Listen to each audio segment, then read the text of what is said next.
Chapter 6. Someone shook Thomas awake. His eyes snapped open to see a too-close face staring down at him, everything around them still shadowed by the darkness of early morning. He opened his mouth to speak, but a cold hand clamped down on it, gripping it shut. Panic flared until he saw who it was. "Shh, Greenie, don't want to be waking Chucky now, do we?" It was Newt, the guy who seemed to be second in command. The air reeked of his morning breath. Though Thomas was surprised, any alarm melted away immediately. He couldn't help being curious, wondering what this boy wanted with him.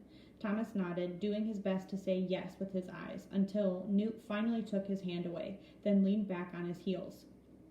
"Come on, Greenie," the tall boy whispered as he stood. He reached down and helped Thomas to his feet. He was so strong it felt like he could rip Thomas's arm off. "Supposed to show you something before the wake-up." Any lingering haze of sleep had already vanished from Thomas's mind. "Okay," he said simply, ready to follow. He knew he should hold some suspicion, having no reason to trust anyone yet, but the curiosity won out. He quickly leaned over and slipped on his shoes. "Where are we going?" "Just follow me and stay close." They snuck their way through the tightly strewn pack of sleeping bodies, Thomas almost tripping several times. He stepped on someone's hand, earning a sharp cry of pain in return, then a punch on the calf. "Sorry," he whispered, ignoring a dirty look from Newt. Once they left the lawn area and stepped onto the hard gray stone of the courtyard floor, Newt broke into a run, heading for the western wall. Thomas hesitated at first, wondering why he needed to run, but snapped out of it quickly and followed at the same pace. The light was dim, but any obstructions loomed as darker shadows, and he was able to make his way quickly along. He stopped when Newt did, right next to the massive wall towering above them like a skyscraper, another random image that floated in the murky pool of his memory wipe. Thomas noticed small red lights flashing here and there along the wall's face, moving about, stopping, turning off and on. "What are those?" he whispered as loudly as he dared, wondering if his voice sounded as shaky as he felt. The twinkling red glow of the lights held an undercurrent of warning. Newt stood just a couple of feet in front of the thick curtain of ivy on the wall. "When you bloody need to know, you'll know, Greenie." "Well, it's kind of stupid to send me to a place where nothing makes sense and not answer any of my questions." Thomas paused, surprised at himself. "Shank," he added, throwing all the sarcasm he could into the syllable. Newt broke out in a laugh, but quickly cut it off. "I like you, Greenie. Now shut it and let me show you something." Newt stepped forward and dug his hands into the thick ivy, spreading several vines away from the wall to reveal a dust-frosted window, a square about 2 feet wide. It was dark at the moment, as if it had been painted black. "What are we looking for?" Thomas whispered. "Hold your undies, boy. One'll be coming along soon enough." A minute passed, then two, several more. Thomas fidgeted on his feet, wondering how Newt could stand there, perfectly patient and still, staring into nothing but darkness. Then it changed. Glimmers of an eerie light shone through the window. It cast a wavering spectrum of color on Newt's face and body, as if he stood next to a lighted swimming pool. Thomas grew perfectly still, squinting, trying to make out what was on the other side. A thick lump grew in his throat. "What is that?" he thought. "Out there's the maze," Newt whispered, eyes wide as if in a trance. "Everything we do, our whole life, Greenie, revolves around the maze. Every lovin' second of every lovin' day we spend in honor of the maze, trying to solve something that's not showing us it has a bloody solution, you know? And we want to show you why it's not to be messed with. Show you why them buggin' walls close shut every night. Show you why you should never, never find your butt out there." Newt stepped back, still holding onto the ivy vines. He gestured for Thomas to take his place and look through the window. Thomas did, leaning forward until his nose touched the cool surface of the glass.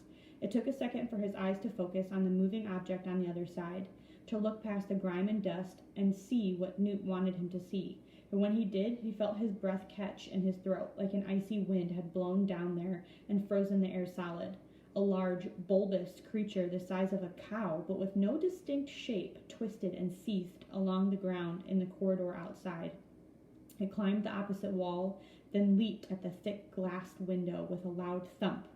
Thomas shrieked before he could stop himself, jerked away from the window, but the thing bounced backwards, leaving the glass undamaged.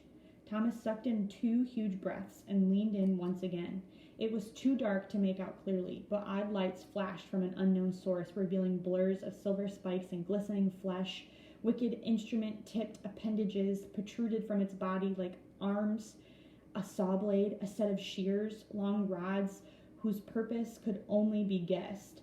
The creature was a horrific mix of animal and machine, and seemed to realize it was being observed, seemed to know what lay inside the walls of the glaze, seemed to want to get inside and feast on human flesh. Thomas felt an icy terror blossom in his chest, expand like a tumor, making it hard to breathe. Even with the memory wipe, he felt sure he'd never seen something so truly awful. He stepped back, the courage he'd felt the previous evening melting away. "What is that thing?" he asked. Something shivered in his gut, and he wondered if he'd ever be able to eat again. "Grievers, we call 'em," Newt answered. "Nasty bugger, eh? Just be glad the griever only came out at night. Be thankful for these walls." Thomas swallowed, wondering how he could ever go out there. His desire to become a runner had taken a major blow, but he had to do it. Somehow he knew he had to do it. It was such an odd thing to feel, especially after what he'd just seen. Newt looked at the window absently. "Now you know what bloody lurks in the maze, my friend. Now you know this isn't joke time. You've been sent to the glade, Greenie, and we'll be expectin' ya to survive and help us do what we've been sent here to do." "And what's that?" Thomas asked, even though he was terrified to hear the answer. Newt turned to look him dead in the eye. The first traces of dawn had crept up on them, and Thomas could see every detail of Newt's face, his skin tight, his brow creased. Find our way out, Greenie," Newt said.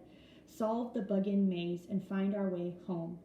A couple of hours later, the doors having reopened, rumbling and grumbling and shaking the ground until they were finished, Thomas sat at a worn, tilted picnic table outside the homestead. All he could think about was the grievers. What was their purpose? What they did out there during the night? What it would be like to be attacked by something so terrible? He tried to get the image out of his head, move on to something else. The runners. They just left without saying a word to anybody, bolting into the maze at full speed and disappearing around corners. He pictured them in his mind as he picked at his eggs and bacon with a fork, speaking to no one, not even Chuck, who ate silently next to him. The poor guy had exhausted himself trying to start a conversation with Thomas, who'd refused to respond. All he wanted was to be left alone. He just didn't get it. His brain was on overload trying to compute the sheer impossibility of the situation. How could a maze with walls so massive and tall be so big that dozens of kids hadn't been able to solve it after who knew how long trying? How could such a structure exist? And more importantly, why? What could possibly be the purpose of such a thing? Why were they all there? How long had they been there? Try as he might to avoid it, his mind still kept wandering back to the image of the vicious griever. Its phantom brother seemed to leap at him every time he blinked or rubbed his eyes. Thomas knew he was a smart kid. He sometimes felt it in his bones. But nothing about this place made any sense, except for one thing. He was supposed to be a runner. Why did he feel that so strongly? And even now, after seeing what lived in the maze? A tap on the shoulder jarred him from his thoughts. He looked up to see Albie standing behind him, arms folded. "Ain't you looking fresh?" Albie said. "Got a nice view out the window this morning?" Thomas stood, hoping this time for answers had come, or maybe hoping for a distraction from his gloomy thoughts. "Enough to make me want to learn about this place," he said, hoping to avoid provoking the temper he'd seen flare in this guy the day before. Albie nodded. "Me and you, Shank. The tour begins now." He started to move, but then stopped, holding up a finger. "Ain't no questions till the end, you get me? Ain't got time to jaw with you all day." But Thomas stopped when Albie's eyebrows shot up. Why did the guy have to be such a jerk? "But tell me everything. I want to know everything." He decided the night before not to tell anyone else how strangely familiar the place seemed. The odd feeling that he'd been there before, that he could remember things about it. Sharing that seemed like a very bad idea. "I'll tell you what I want to tell you, Greenie. Let's go." "Can I come?" Chuck asked from the table. Albie reached down and tweaked the boy's ear. "Ow!" Chuck shrieked. "Ain't you got a job, Slinthead?" Albie asked. "Lots of slopping to do?" Chuck rolled his eyes, then looked at Thomas. "Have fun." "I'll try." He suddenly felt sorry for Chuck, wished people would treat the kid better, but there was nothing he could do about it. It was time to go. He walked away with Albie, hoping the tour had officially begun.